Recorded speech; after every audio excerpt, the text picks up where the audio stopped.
Nós vamos para o estudo diário do Tânia, correspondente à data de 8 de Shvat.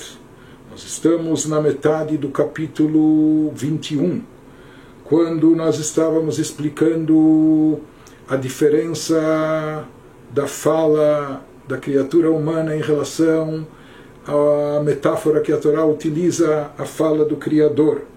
Então nós falamos que assim como a fala do Criador nunca se torna algo próprio, nunca se torna algo fora dele, nunca tem uma existência própria, sempre está inclusa dentro do Criador. Exatamente como no ser humano, a própria fala também está dentro dele antes dela começar a se manifestar.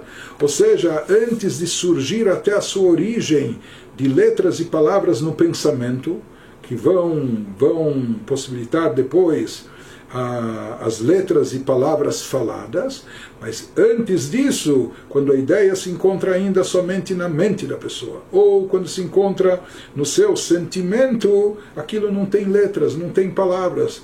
Aquilo já existe um potencial de letras e palavras que vão surgir eventualmente, mas naquele estágio aquilo é algo tão delicado, é um potencial latente, etc., que nem começou ainda a se manifestar. Portanto, essas letras que ainda não surgiram estão completamente unificadas com a pessoa e completamente anuladas diante dela. Isso que ele nos diz, dado que o precursor psíquico das letras do pensamento e da fala ainda não assumiu forma evidente de linguagem, mantendo-se como mero sentimento ou capricho, elas estão completamente unidas ali. As futuras letras e palavras nesse estágio estão completamente unidas ali com sua raiz, a saber, ou a chokhmah e o intelecto do cérebro, ou o anseio e desejo do coração. Então, assim como ocorre no ser humano quando as coisas estão nesse estágio, em relação a Deus, sempre é assim. Não existe a possibilidade de algo sair dele, se desunificar, se desvincular dele. Portanto, tudo se encontra e permanece unificado por completo com ele. E uma vez que está unificado, integrado com Deus, está completamente anulado a sua essência. E assim é a fala divina que deu origem a todo o mundo, todo o universo. Portanto, tudo sempre está, já que a fonte de energia vital de todo o universo sempre está unificada e anulada diante de Deus. Por isso, todas as criaturas, todos os seres, todos os mundos, materiais e espirituais, estão num estado constante de nulidade diante de Deus. Prossegue o Alter Rebbe e nos diz: וככה ממש דרך משל מיוחדות דיבורו ומחשבתו של הקדוש ברוך הוא בתכלית הייחוד במהותו ועצמותו יתברך, גם אחר שיצא דיבורו יתברך אל הפועל בבריאות העולמות, כמו שהיה מיוחד עמו קודם בריאת העולמות. Essa analogia mostra de forma precisa, ou seja, essa analogia que nós estamos utilizando das palavras como se encontram na criatura humana antes sequer delas começarem a ser pensadas. As palavras, quando elas ainda não surgiram, não se manifestaram. A ideia se encontra como ideia na mente da pessoa ou no coração da pessoa, nos seus sentimentos, mas antes da pessoa ter começado sequer a pensar nisso, a meditar sobre isso. Quando a pessoa começa a pensar, meditar, ela se utiliza de palavras no seu pensamento, mas aqui, nesse estágio inicial, antes da pessoa ter começado a pensar no que está na sua mente ou naquilo que paira no seu sentimento, naquela hora está essa fonte, origem futura das palavras, está completamente unificada e anulada diante da pessoa, totalmente de forma imperceptível, está integrada por completa com a pessoa. Essa é a analogia para entender como toda a fonte vital do universo, as chamadas palavras de Deus, estão sempre unificadas diante dele. Isso que ele nos diz, essa analogia mostra de forma precisa como o pensamento e a fala do Santíssimo Bendito seja, permanecem totalmente unificados com sua abençoada essência e ser, nunca se desvinculando, nunca se apartando, nunca se separando.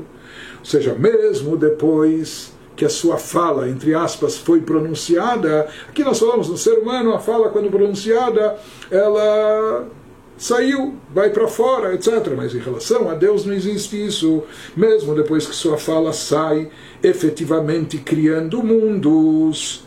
Isso é o motivo da utilização dessa metáfora, que assim como no ser humano a fala é uma revelação, da mesma maneira quando Deus se revela como Criador, quando ele faz surgir mundos e criaturas, isso foi, a Torá utilizou essa metáfora de fala.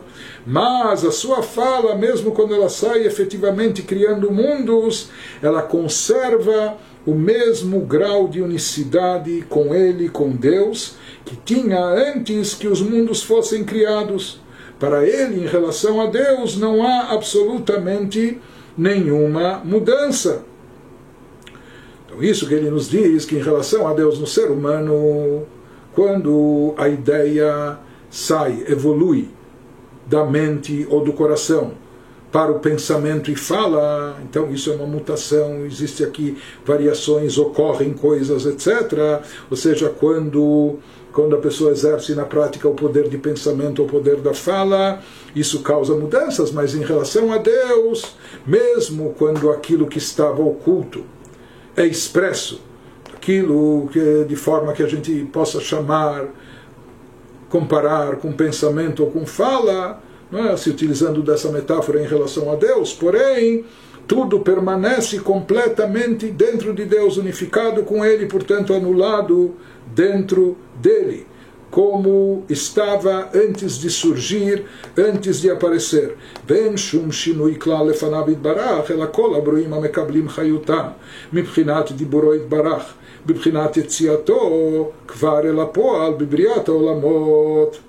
Ou seja, ele nos diz, em relação a Deus, o que ele quer nos dizer, que toda a criação não implica em nenhuma variação, nenhuma mudança em relação a Deus, em relação ao Criador infinito e ilimitado.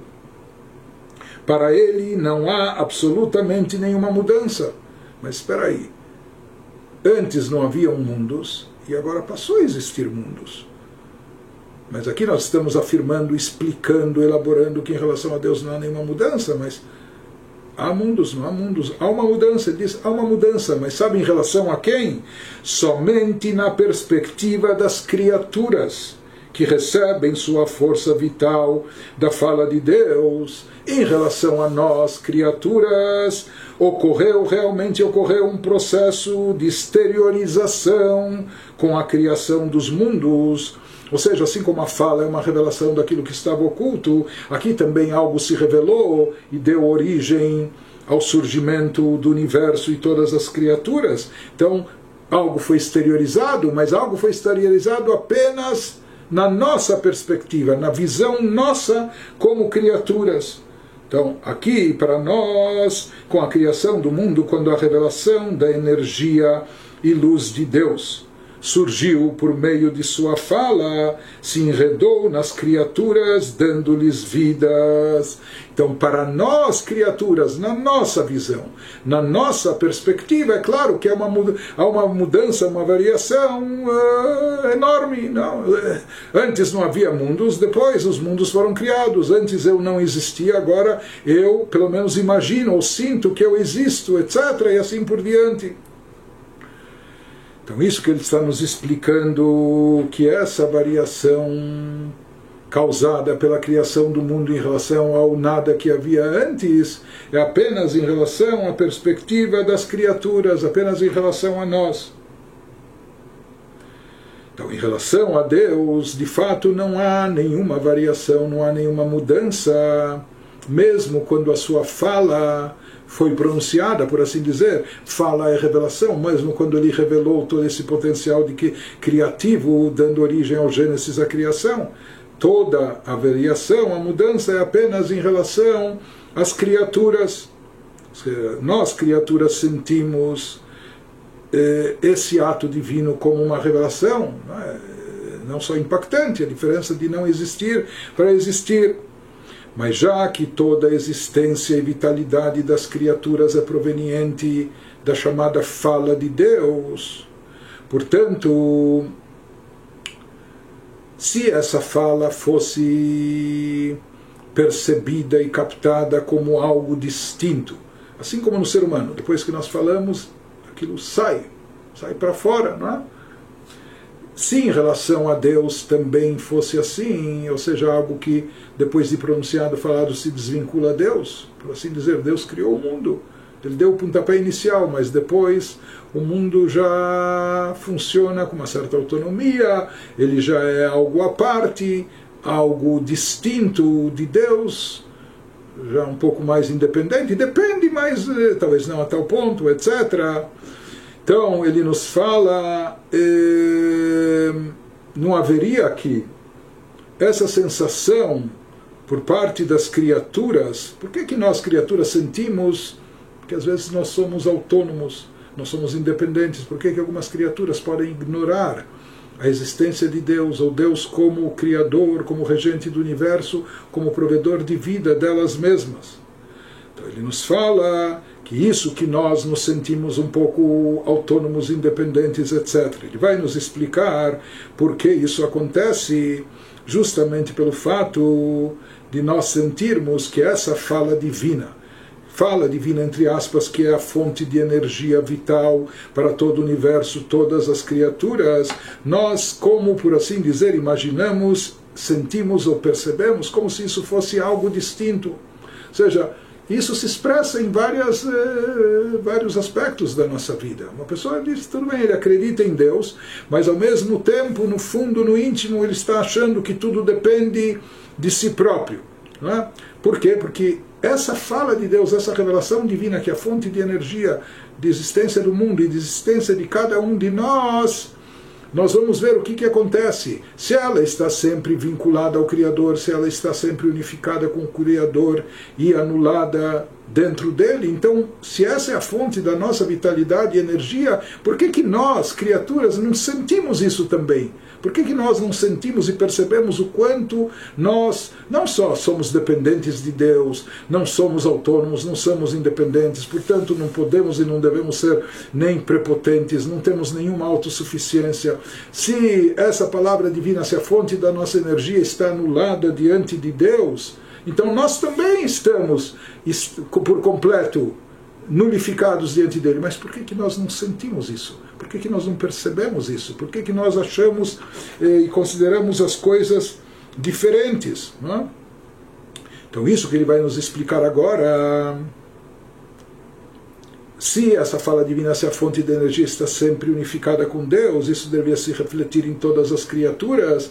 Por que nós não percebemos assim? Então ele vai nos explicar que a questão aqui, o motivo disso é que essa fala de Deus, ou essa revelação de Deus, essa energia divina, chamada de fala, a questão ou o problema é que ela chega aos mundos, ela se reveste no mundo através de tzimtzumim, através de ocultações.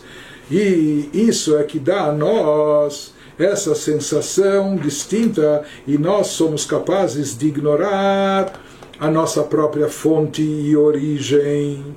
Então ele nos fala, Shemitlabesh Bahem, essa fonte de energia divina, Shemitlabesh Bahem Leachayotam, Alidei Ishtalshelut Meila Lealul, Viridat Amadregot Betzimtzumim Rabim Veshonim, עד שיוכלו הברואים לקבל חיותם והתהוותם ממנו ולא יתבטלו במציאות.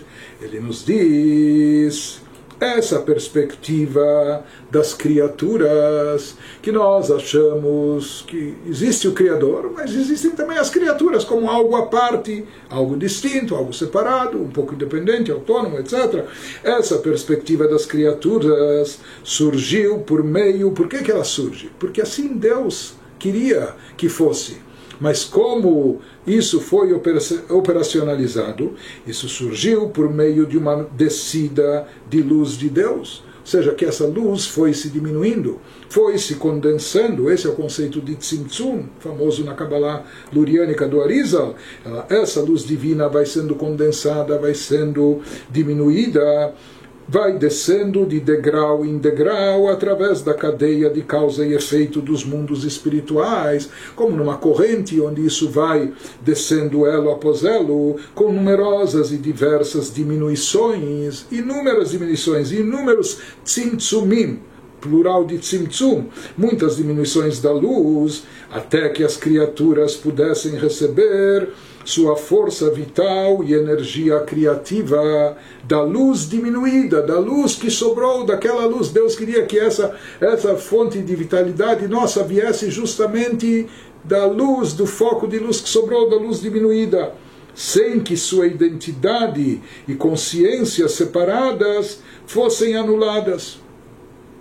Porque na realidade, assim como uma luz intensa, ela pode ofuscar totalmente a pessoa, da mesma forma, nós, como criaturas finitas, criaturas humanas, seres de carne e osso limitados, não temos a capacidade de captar toda a luz divina na sua essência, como ela é.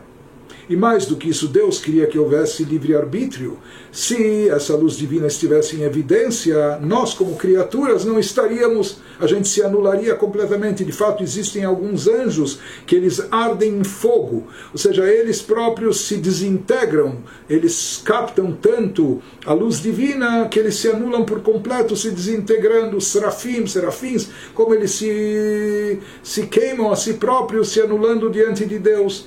Mas não era o que Deus queria e desejava da criatura humana. Deus queria que houvesse um livre-arbítrio. Para possibilitar esse livre-arbítrio, não deveria haver uma luz divina intensa de forma evidente, porque senão, obrigatoriamente, nós estaríamos sempre sendo conduzidos ou manipulados só para o lado do bem, o lado positivo, divino e espiritual. Na verdade, Deus queria criar esse cenário como ele é, para que possibilitasse o livre-arbítrio. Então era necessário, por assim dizer, ocultar essa luz divina, até para dar para nós essa sensação de autonomia, de independência, de autossuficiência, etc. E para isso houveram todos esses tzimtzumim, todas essas contrições, essas diminuições, essas condensações, inúmeras condensações da luz divina. Prossegue o Alter Rebbe e nos diz: V'chol ha'tzimtzumim em bechinat hester panim lehastir ule'alim ha'or ve'achayut הנמשך מדיבורו יתברך שלא יתגלה בבחינת גילוי רב שלא יוכלו התחתונים לקבל.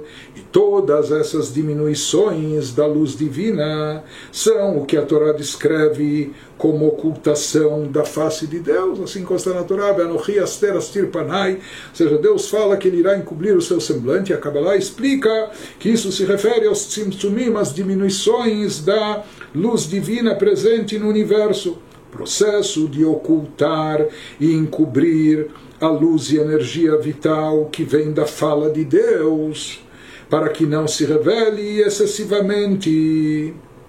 Porque se essa luz divina fosse revelada, se nós percebêssemos, se todas as criaturas percebessem que a sua própria origem, que é a chamada fala de Deus, ela está completamente integrada dentro de Deus, unificada com Ele, então nós estaríamos completamente, não só percebendo a nossa dependência, a nossa falta de autonomia, etc., mas nós estaríamos nos anulando, nulificando por completo, não só percebendo nossa insignificância, mas a gente se anularia literalmente, totalmente diante de Deus.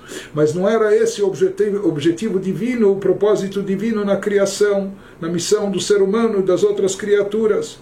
Por isso Deus escolheu fazer as coisas dessa forma, encobrir toda essa luz, que houvessem os chamados tzimtzumim, esses encobrimentos, essas ocultações, para que essa luz divina não se fizesse presente de forma excessiva na visão das criaturas, pelo menos em relação às criaturas, de modo que os mundos criados inferiores não possam contê-la, fazendo-os perder o senso de consciência independente.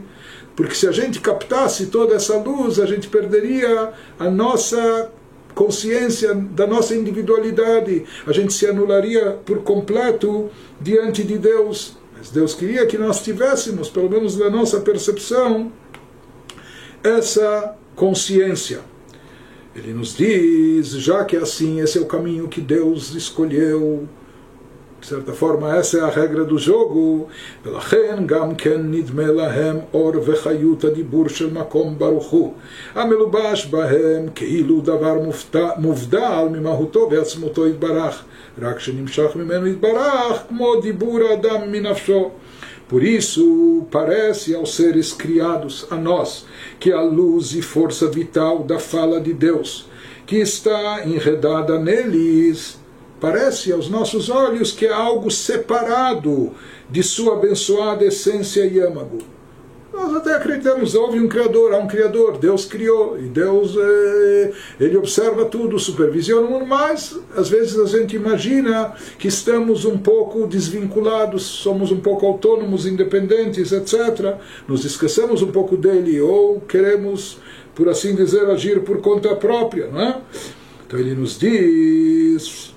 Às vezes a pessoa imagina já que assim isso é fruto desse tzimtzum, é algo separado da sua abençoada essência e âmago. Para os seres criados é como se essa luz e força vital houvesse sido extraída dele, como a fala humana que se separa da pessoa. Ou seja, a gente imagina que como no caso do ser humano a fala sai para fora, aqui também se imagina. Tudo, Deus falou, Ele é o Criador, Ele deu origem a tudo, mas no momento que Ele falou, criou o mundo, isso já está fora. Não que está fora do seu domínio, fora do seu controle, mas por assim dizer, tem uma vida própria, tem uma existência própria, não é tão insignificante, pode de certa forma se virar sozinho ou o que for. Não é? Então todo esse equívoco, toda essa margem de erro é derivada desses tzimtzumim, ou seja, que a gente imagina que essa metáfora da fala de Deus, se colocada ao pé da letra, como a gente falou, que é diferente em relação a Deus, mas às vezes isso leva a pessoa ao equívoco de imaginar que assim como no ser humano, quando ele fala, aquilo está fora dele, Deus também criou o mundo e a partir de então o mundo é algo, por assim dizer, independente dele. Talvez ele não interfere, talvez ele não age ou não rege, etc. Então ele nos diz, assim como os tzimtzumim, com essas diminuições da luz divina, condensações, fazem com que ela se encubra bastante em relação às criaturas, não permitindo que ela se revele excessivamente para as criaturas. Da mesma forma, é isso que provoca essa sensação, essa percepção nossa nas criaturas, imaginando que nós somos algo à parte de Deus, com uma vida, existência própria. Acreditamos em Deus, sabemos que Ele é fonte de energia, mas... Então ele nos diz, tudo isso é em função do tzimtzum, desses encobrimentos, dessas ocultações que encobrem sobre a luz divina. Mas na realidade, na verdade, como nós falamos, assim como a fala de Deus está sempre dentro dele, sempre unificada com ele, portanto sempre anulada em relação a ele, não só a fala, tudo que foi derivado da sua fala, que é todo o universo, todas as criaturas, incluindo nós. Porém, ele nos diz, se é assim, no primeiro momento pode parecer até um pouco confuso para nós. Ou seja, por um lado nós falamos que na realidade a fala divina sempre está integrada, unificada dentro dele, portanto anulada dentro dele. Porém, por outro lado, nós dizemos, bom, então por que a gente não percebe isso? Por que a gente não sente que somos não só completamente dependentes, que somos completamente nulos diante de Deus? Por que a gente não percebe isso? Ele nos explicou, por causa do tzimtzum, por causa do encobrimento, da ocultação da luz divina. Então, a partir disso, aparentemente, vem uma conclusão, ou vem um questionamento. A partir disso, todo o conceito de unicidade de Deus está sendo encoberto, está sendo oculto. Porque isso que nós falamos, que o conceito real de unicidade de Deus não é apenas que Deus é um e não há outros deuses, outras divindades, mas unicidade de Deus significa que Deus é a única existência real e absoluta. E todo o resto é um pouco de ilusão de ótica. Nós pensamos que somos criaturas existentes, autossuficientes, mas na verdade, já que toda a nossa vida e existência depende de Deus constantemente, etc., nós não temos existência própria nenhuma. Nós somos completamente dependentes, estamos, portanto, completamente anulados perante Deus, o Criador, todas as criaturas, todos os seres. Porém, Aqui a gente vê esse tal de tzimtzum, esse encobrimento, ocultação, aparentemente é algo muito forte, com um efeito muito intenso a ponto de encobrir e ocultar o conceito da unicidade de Deus. Porém, aqui ele vai concluir nos dizendo algo importantíssimo, que esse tzimtzum, esse encobrimento, ocultação, é apenas em relação a nós, criaturas, mas de forma alguma não se aplica em relação a Deus e o Criador. אך לגבי הקדוש ברוך הוא אין שום צמצום והסתר והלם מסתיר ומעלים לפניו וכך חשיכה כאורה כדכתיב גם חושך לא יחשיך ממך. Porém, na perspectiva de Deus, isso que a gente fala de diminuição, condensação da luz divina, é só na nossa perspectiva. Na perspectiva de Deus não houve diminuição, ocultação, nem encobrimento que ocultasse ou encobrisse qualquer coisa da sua presença. E para ele, como está escrito nos Salmos, trevas e luz são iguais. Para nós pode haver escuridão espiritual, trevas, mas em relação a Deus não há nada disso. Trevas e luz são iguais, como está escrito, nem as trevas espirituais te obscurecem. Essas trevas, essa escuridão, ocultação, se aplica apenas e tão somente a nós, criaturas. Ou seja, o tzimtzum, o encobrimento, não modifica nada na realidade, na pura realidade em relação a Deus. Não é? Ou seja, que a fala divina continua integrada dentro dele. A vitalidade divina que dá existência às criaturas e o universo continua plenamente integrada dentro do Criador, unificada com ele, anulado dele, dentro dele. Apenas, ou seja, ele nos diz aqui algo mais. Em relação a Deus não há qualquer encobrimento. O efeito do tzimtzum, da ocultação, é apenas em relação a nós, em relação às criaturas. Mas esse conceito de toda a força vital, portanto todo o universo estar unificado com Deus, em relação a Deus é absoluto, é o que existe. E ele nos explica por que os tzimtzumim, por que os encobrimentos não ocultam nada em relação a Deus. Mishum she'ein tzimtzum ve'alevushim davar nifrad mimenu yitbarach chas v'shalom ela ke'aden kamtza delevushei minei ubei כמו שכתוב כי הוויה הוא אלוקים וכמו שנתבאר במקום אחר ולכן קמי כל החשי כלא חשיב ממש. Ele conclui nos dizendo, pois as diminuições e filtros não são algo separado dele, de Deus, porque não é algo externo que vem e encobre sobre ele. Não, Deus mesmo que está provocando essa ocultação. Portanto, é apenas em relação aos outros. Deus nos livre, não é algo separado dele, sim, são como caracol, cuja vestimenta, a concha que o esconde, é parte do seu corpo. Assim também, esse encobrimento de Deus, a criatura de Deus também, é uma atuação do próprio Deus, do próprio Criador. Por isso, nada encobre sobre ele, como está escrito, porque Deus Havai é Deus. Deus é Deus, que Havai é Hu Eloquim.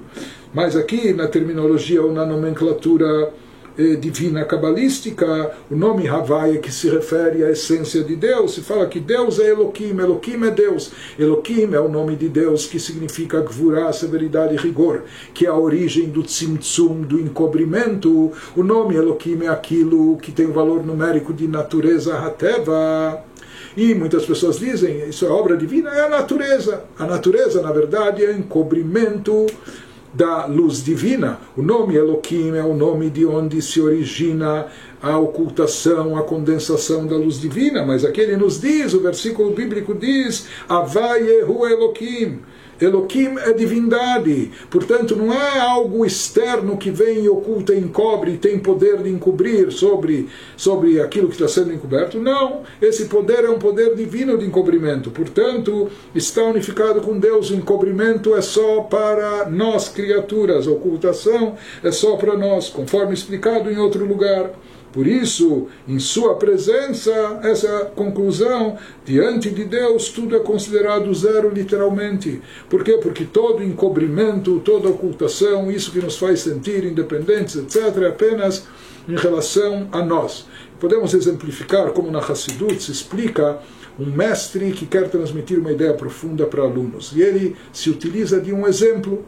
Ele conta uma parábola, um exemplo. Enquanto ele está contando o exemplo, os alunos querem entender a história, a parábola. Eles não sabem ainda o que está por trás disso. Então, naquela hora, o exemplo está ocultando e encobrindo a ideia que o mestre quer transmitir. Mas para quem está encobrindo? Apenas para os alunos e discípulos aquilo encobre. Na hora de relatar o exemplo, eles nem imaginam qual a ideia por trás disso. Mas em relação ao professor e mestre, que foi ele que elaborou, que inventou, que criou o exemplo, a parábola, é claro que em relação a ele, nada disso oculta e encobre. Assim também se exemplifica que o conceito de tzimtzum, de ocultação, encobrimento da luz divina, é algo que se aplica apenas e tão somente para as criaturas, dando para nós essa sensação de autonomia, de autossuficiência, que não explicamos qual era o objetivo divino em relação a isso, mas para Deus, de forma alguma, não existe nenhuma ocultação, nenhum encobrimento, e toda a fala divina, ou seja, toda a energia divina que dá vitalidade e existência ao mundo e ao universo, sempre está unificada dentro dele, fazendo que todos os universos, com todos os seus seres, estejam sempre permanentemente e constantemente anulados, nulificados diante de Deus.